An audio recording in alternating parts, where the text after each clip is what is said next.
안녕하세요. 문화매거진의 작가 송인입니다. 피카소도 존경한 빛과 어둠의 화가, 빛과 혼의 화가로도 불리는 이 사람은 누구일까요? 바로 렘브란트 반 레인입니다. 렘브란트는 17세기 네덜란드 대표 화가이며 동시에 다빈치와 함께 유럽 미술사상 가장 유명한 화가로도 일컬어집니다. 화려한 분놀림과 풍부한 색채, 하늘에서 쏟아지는 듯한 빛과 어둠이 특징인 화가죠.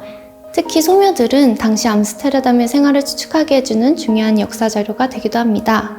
생전에 렘브란트는 유명한 초상화가였습니다. 그는 초상화와 자상을 그리면서 작품의 대상의 성격을 꿰뚫어 그대로 옮기는 놀라운 통찰력을 가지고 있었습니다.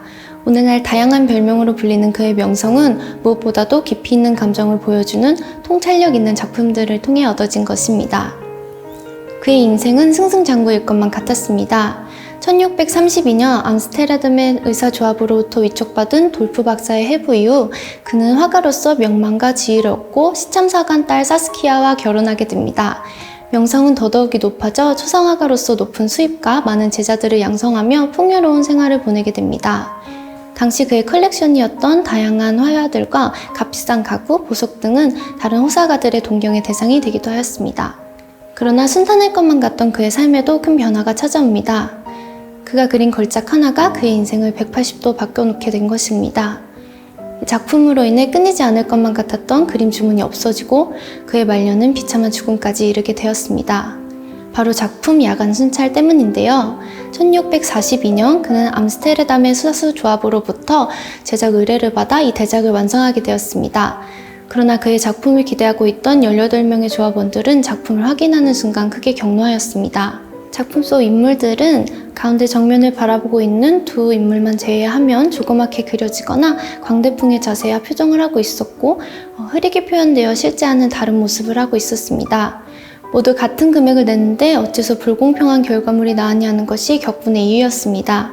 이 사건을 이유로 대원들의 분노는 조소로 변하게 되었고 그것이 퍼져 렘브란트에게 들어오던 그림 주문들은 서서히 사라지게 되었습니다.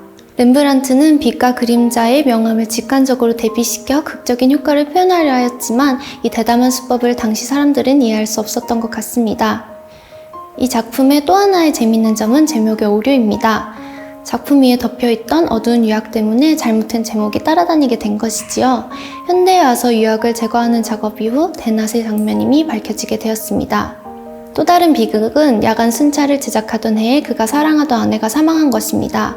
절망한 그는 투기와 낭비, 몰락한 사생활까지 겹치게 되어 마침내 궁핍한 생활에 빠지게 됩니다.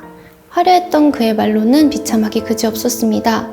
암스테르담의 유대인 거리에서 아무도 지켜보지 않은 가운데 이 위대했던 예술가는 쓸쓸히 숨을 거두게 됩니다. 그가 생을 마감할 때 남긴 것이라곤 옷 몇 벌과 그림 도구였다고 전해집니다. 나는 그림을 마음속 깊숙이 자리한 가장 크고 깊은 감정으로 그린다라는 명언을 남겼던 렘브란트. 그의 끝은 쓸쓸하였지만 그의 작품 속 깊이 있는 인간의 심정과 움직이는 표현, 특유의 명암은 지금까지도 인정받고 있습니다. 빛과 어둠, 강렬한 힘과 내면을 꿰뚫은 통찰력, 탁월한 빛의 처리 기법은 영원한 신비로 남아있을 것입니다.